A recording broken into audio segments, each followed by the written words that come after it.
So in this VN video editor tutorial, I will be showing you how to add music to a video here on VN video editor. So I have my video right here. If you want to add music to it, it's pretty straightforward.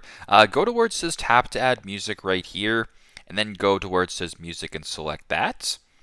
Once you're here, you can go ahead and select music that's here, favorites, yours, etc. I'm just going to go ahead and press vlog for this example.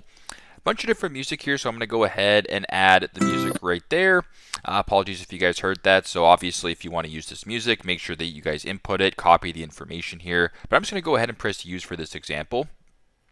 Once you're here, I'm just going to go ahead and turn off the music so that it doesn't actually play, but I'll go ahead and press the check mark right here. And if I were to go ahead and play the video right here, the music would of course be playing in the background, and if you want to delete it, you can press delete it, or if you want to edit it, you can edit it, and you can kind of go from there. So pretty simple, pretty straightforward. That is how to add music to a video here on VN Video Editor. Thanks again for watching, and hope this helps.